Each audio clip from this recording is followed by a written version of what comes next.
As parents, you want to have all the answers, and we can help with that. Welcome to Boston Children's Answers Kids Health, a podcast brought to you by Boston Children's Hospital. I'm your host, Dr. Jennifer Arnold. As a neonatologist and mom, I'm always looking to the future of pediatric healthcare and how to help parents raise happy, healthy kids. Join us as we share tips and answers from the nation's #1 children's hospital. Now let's get started. Hi everyone, and welcome to today's episode. Thanks so much for joining us as we get ready to talk about how to choose a pediatrician. As always, we like to hear directly from patient families to guide us into our conversation. And today's question comes from Jennifer. Hi, my name is Jennifer, and I'm expecting my first baby in a few months. I still need to choose a pediatrician, but I'm not sure what questions I should be asking. So, for example, does the size of the practice even matter? Thanks. Wow. Well, that is a really good question. And so today we are talking about, something that I think is on the minds of many of our parents, not just Jennifer Blake, and that is how to choose a pediatrician. So here to help us discuss this topic is Dr. Valentine Esposito, who is an attending physician at Boston Children's Hospital's Primary Care Center and the Martha Elliot Health Center. Welcome, Dr. Esposito. Thank you so much for having me. I'm really excited to be here. Oh my goodness, I'm thrilled. So, Dr. Esposito, like yourself, I am new to Boston Children's and the Boston area. Can you tell me where is Martha Elliot? Absolutely. So Martha Elliot Health Center is located in Jamaica Plain, so not too far from our main campus, but it's this really beautiful, true community health center. So in that building, we have our social workers, optometry, adolescent services. And so it's really designed to be a place where families feel like they can get care for their children all throughout their life. So it's an equally special place to work.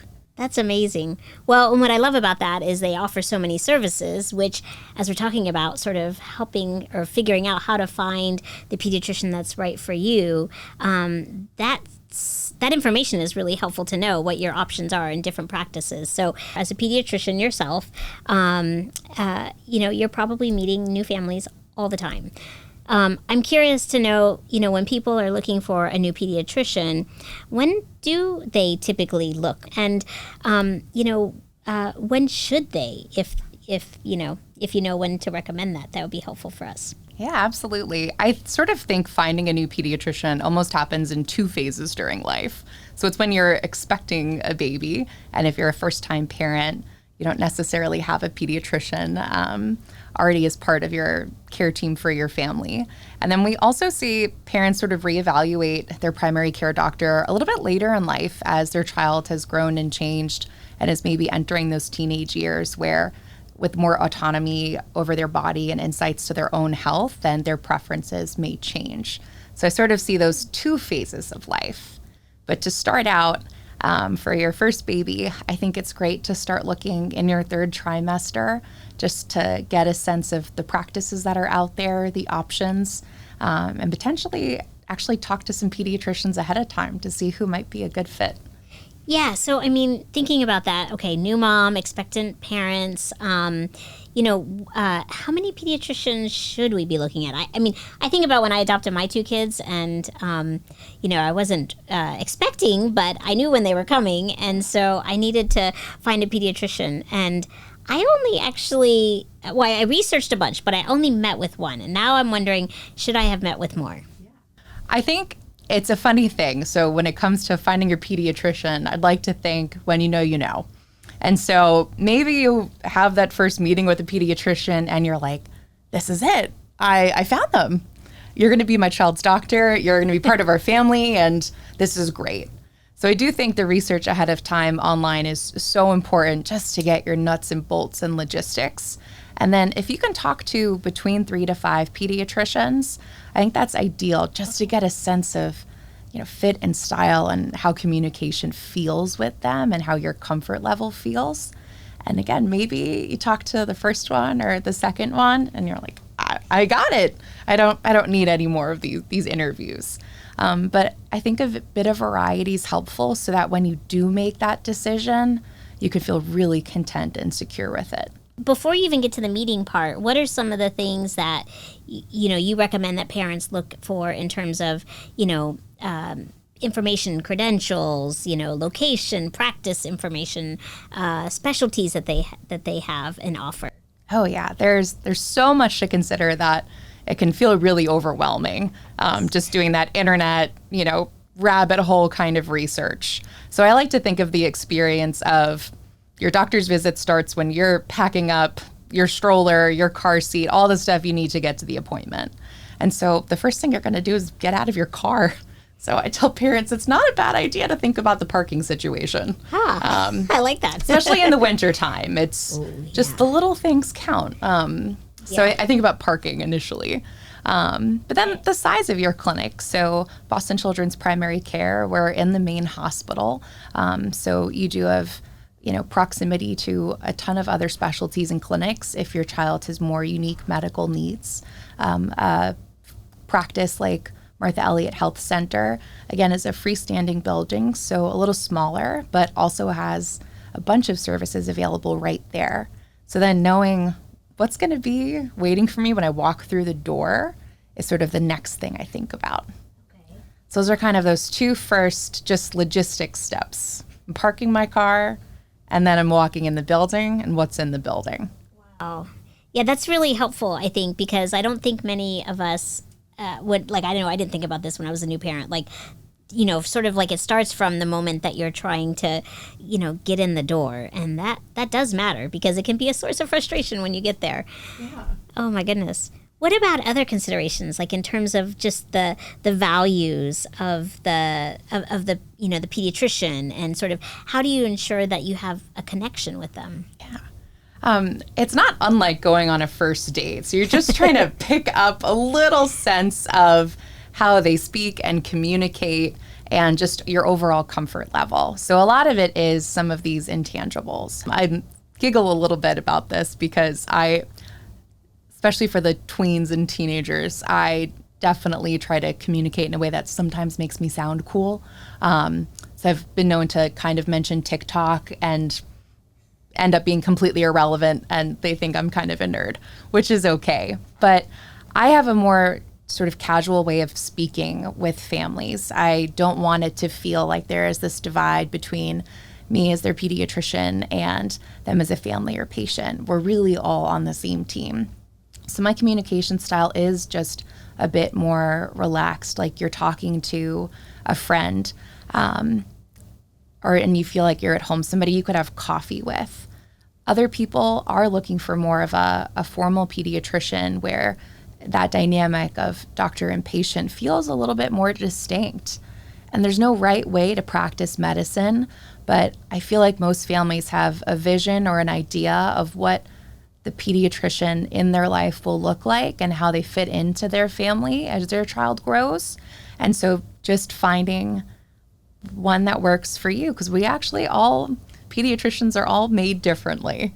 And so just how does that conversation feel is going to be, I think, the biggest indicator of if you're a good fit. But what I think is interesting about primary care is that for as much as we are generalists, we also have areas of passion and sort of these mini subspecialties that we really enjoy.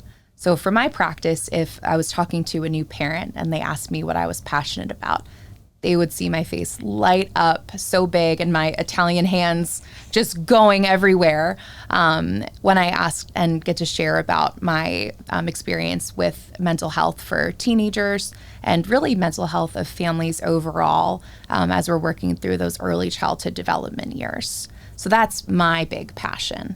Whereas other pediatricians are really just these experts in rashes or asthma. Everybody sort of has an area of like medical passion and interest. So that's always a great thing to ask about.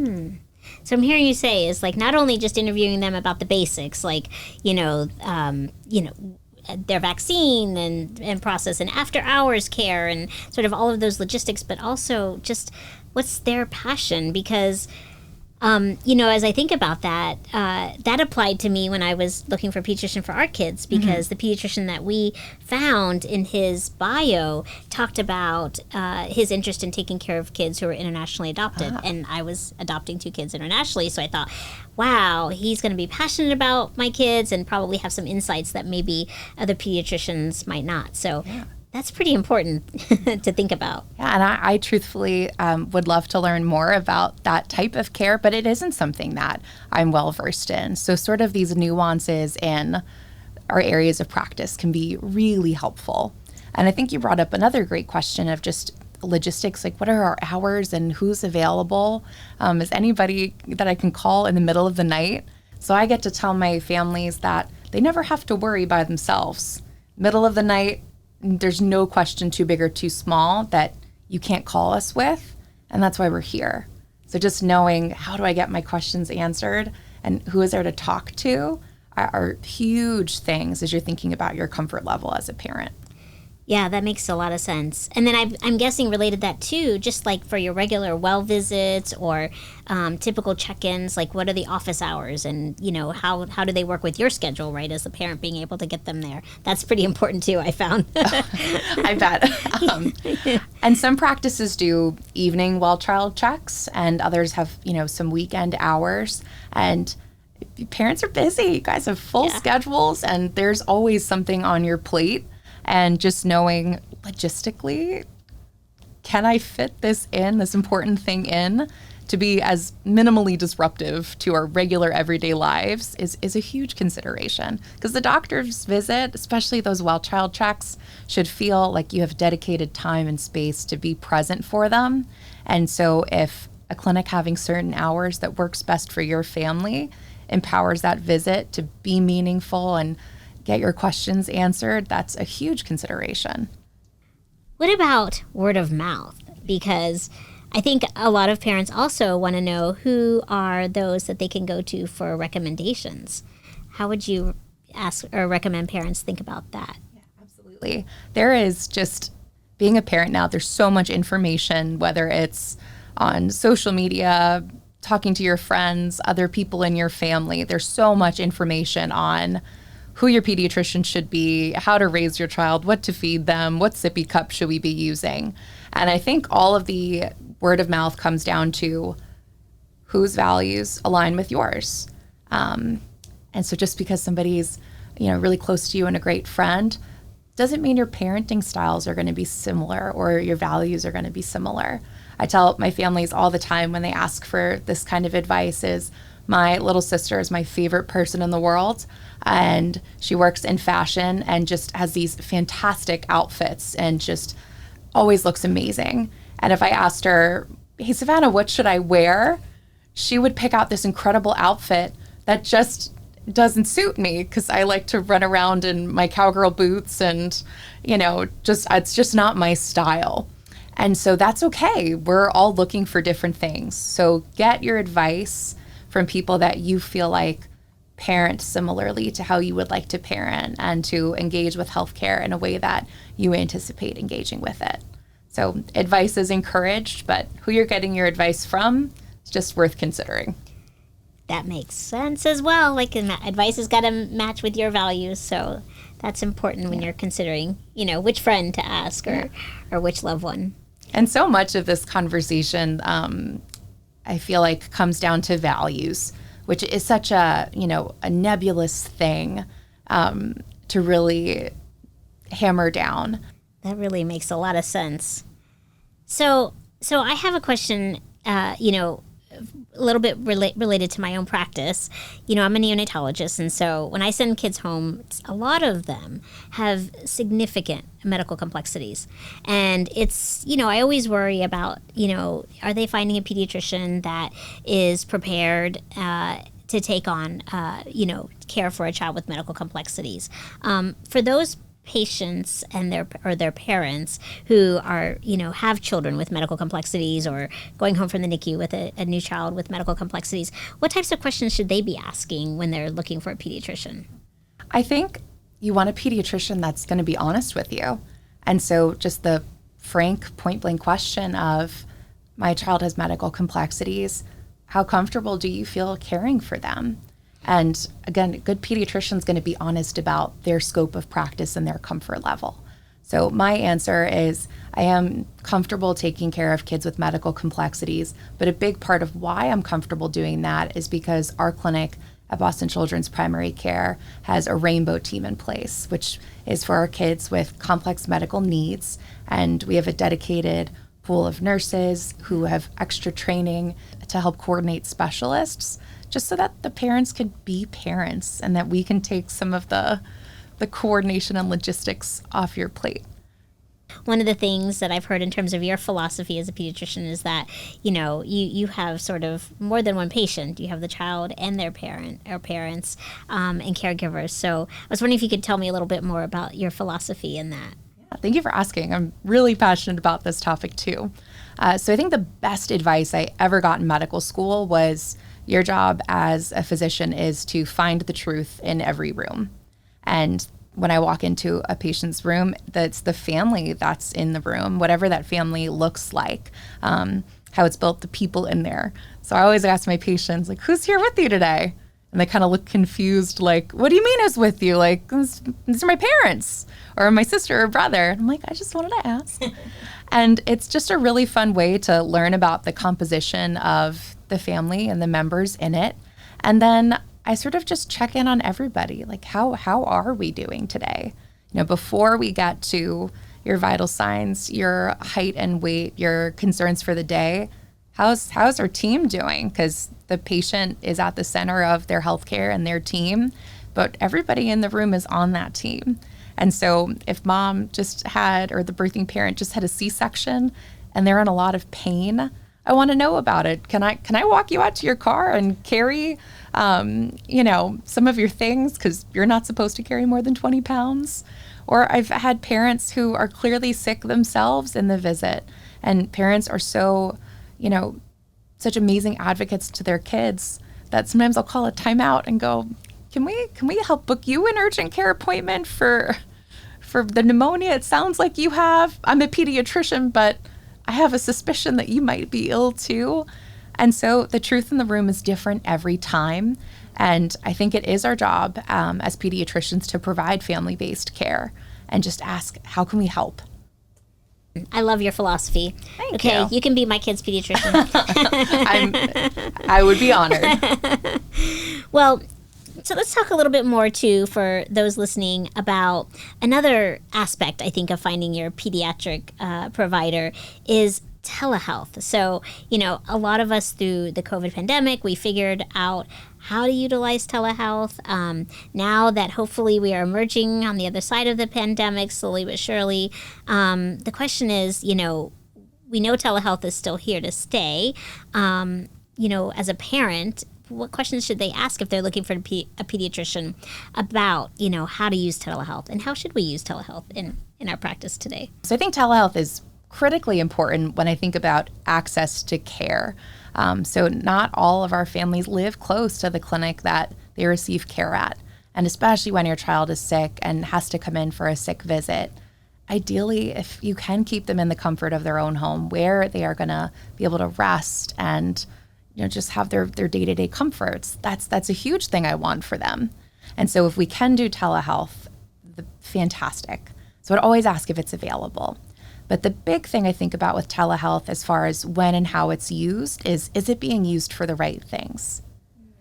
And so a lot of our visits, our physical exam is the biggest diagnostic tool we have. And sometimes there just isn't a replacement for me putting a stethoscope to a child's chest or pressing on their abdomen or being able to get lab work that they might need. And so the big question I would urge parents to ask is, who's helping me book the telehealth visit? Because sometimes it's great for a rash. Granted, I've seen many parents try to, hold their baby's diaper rash up or, wrestle their wiggling toddler to see their eczema patch. Yeah. I think we've all been there. Like, here, look at this, doctor. And you're like, and then like a dog comes in the background and they're truly delightful, just joyful visits. But you want to make sure you're getting a virtual visit for an appropriate medical issue. And so making sure that your practice is able to help you make that decision and ask you some screening questions before you book a virtual visit versus in person, I think is huge, because you shouldn't have to make that decision. You know your kid needs help, and it's our job as a practice to figure out how do we get you the help you need and how do we make sure it's happening in the right way. We don't want our parents to have to be the ones to figure that out. It should be us. Oh my goodness. Well, I think those are all my questions related to sort of, the considerations when you're looking for a pediatrician. But I'd love to come back briefly to something you mentioned early on, which is the 2 times that families typically are looking for a new pediatrician. And you mentioned sort of the adolescent, preteen years or teenage years. And I'm curious about your thoughts on that, because I am actually a parent now of 2 tweens, preteens. And so I'm thinking, I love our pediatrician, but, do they have different needs as they get older that I should be looking for? As I mentioned, I love taking care of teenagers. I think they're such an interesting, bright, joyful part of my day, getting to care for them. And I sort of give families the same advice that I give when they're newborns. But now the person who's really the center of finding that pediatrician is your child, is that preteen or teenager. So just all the things that you were looking for as a parent for their pediatrician right after they were born, that comfort level, that alignment of values, that access to care, those are all things that your almost teenager or teenager should also feel. So I actually sometimes, invite patients to say, hey, if I'm not your best fit anymore as you're entering this another phase of life, that's okay. I say, please keep me. I would love to follow your journey and growth and see all the amazing things you're doing, but their comfort with their pediatrician, feeling like it's someone they can trust and talk to as their body is going through all of these changes and their emotions are going through all of these changes. I want to empower them to find a pediatrician that's a good fit. That makes the same principles, yeah, but a little bit more patient-centered because they're growing up. So speaking about kids today too, my kids, I think all kids, especially in those preteen and teenage years, right now they're all dealing with more than just physical health needs, right? There's the importance of mental health and making sure at all stages that we're caring for our kids' mental health. And I am so thankful that there's more awareness, but we have a lot more work to do in this area. And I understand this is an area of interest of yours. And so I just wanted to, sort of hear from you in terms of, as a pediatrician who's passionate about mental health, what things as a parent, either when I'm looking for a pediatrician or just, in conversation with my current pediatrician, can I do to ensure that we're addressing mental health needs? I think the biggest thing is looking for a pediatrician that normalizes mental health as just health.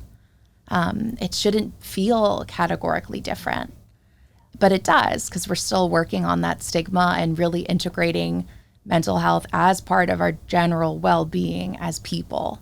And so something I always remind my patients of at any age and remind their parents of is that you can and should come to the doctor if you feel like you don't feel like your best self, if you feel like you're worried more often than you should be or sad more often than you should be, or if just something doesn't feel right with how your brain is working or how you're working through your emotions, that is something I would love to help you work through. And you can make a visit for that, even if you don't have a way to describe it. Like, I need to see my doctor, but I can't put a name on it. That's okay. That's a great reason to come see me. And it's the same validity and importance of if you broke your arm or have appendicitis or an ear infection. And so just learning how your pediatrician views mental health and talks about it, I think you can learn a lot. And I also think, especially when we're asking questions around body image and growth and our worth and self-esteem, you can really just pick these things up in conversation when you just start talking. So if you have a listening ear for what's important to you as a family and your values, I think you'll usually find those reciprocated with the right fit for a pediatrician. I just want to say as a parent, I love that advice, like to talk to your kids and say, hey, it's okay to go to the pediatrician for just not feeling right or feeling sad or, not being sure how to describe your feelings. I think, I think that's not something that is commonplace or intuitive to parents, right? You go if you have a fever or, you have a cold, but we're not attuned to going if we're not feeling right emotionally or mentally. And so that's just as important. I love that. I think the biggest advice I have for parents before they're, even looking online to see what, practices are out there and pediatricians that are taking new patients is just to really take the time and say, how do I want to raise my child? What's important to us as a family? What does health and raising a healthy child look like for us and mean to us? And so just kind of sitting with those bigger questions, I also think is a huge part and probably should be the first part and first step as you start this process. And probably questions that are worth revisiting throughout the different stages of your child's life. Yeah, that's really valuable advice. It's all about the values and, a little bit of gut too, right? A little bit of intuition. Yep. Parent instincts are very real. They really are. I love that. Thank you. Hopefully that'll help all of us parents seek help sooner for our kids if they need that support. Yeah, and for parents as well, the sort of adage I tell all of my parents is that happy and healthy parents raise happy and healthy kids. And so the biggest gift you can give your child is taking care of your own needs first. And that's sort of how I approach that truth in the room for all of my families. Wow, that's really great. Dr. Esposito, this has been great. I feel like I've learned so much. Is there anything that I haven't asked you that you want to share with our audience related to, finding a pediatrician, the right pediatrician for you? Is there any other parting words that you'd like to share or advice? I think the biggest thing that I hope parents find when they're looking for a pediatrician is a pediatrician that just has such joy for their job. And it's a hard thing to measure or, to ask like, hey, do you like your job? Like, are you still having a good time being a pediatrician? But there really should be this sense of sort of childlike wonder, like a kid opening a birthday present or, blowing out the candles on a birthday cake. Like your pediatrician should have that same joy getting to do their job every day and to be part of your family and be on this journey with you. And so I would say, look for joy, and because you will find it and you'll know it when you see it. And I love my job and it fills me up with joy every day. And that's why I want to do this for my whole life. And it's something I never want to lose. And so I hope that our patients and families can find pediatricians with joy and who can share that with them. I love that. Joy, and we need to all have more joy. So we should all have joy in our work, and that makes you a better person and better at what you do. It makes sense to me. It's probably also good to know, as you mentioned before, it's okay to change if it's not working out. If you think you may have, not chosen the ideal pediatrician for you, you should definitely, keep looking. Yeah. Never too late. It's never too late to change. And at the end of the day, every pediatrician wants you to have a doctor you're comfortable with and a doctor that your child is comfortable with. And so for as much as we would love to be the one to watch your child grow and develop, if it's not us, that's okay. We really want you to find your best fit. Aww, so we never would take it personally. That's really well said, Dr. Esposito. Thank you. It's been such a pleasure chatting with you today. Likewise. Looking forward to seeing you at the hospital. Yeah, sounds great. Thank you again for having me. Thank you so much for listening to Boston Children's Answers Kids Health, and a huge thanks to our guest parent, Jennifer, as well as our guest expert today, Dr. Valentine Esposito. If you'd like to hear more, be sure to subscribe to our show wherever you get your podcasts and stay up to date on the latest episodes. And for more information, you can also check us out at bostonchildrens.org or find us on our Boston Children's Hospital social media pages. I hope you'll join us next month when we discuss the question, is my child spending too much time online? That's a big one, with Dr. Michael Rich. Have a great week, everyone, and be well. Bye-bye.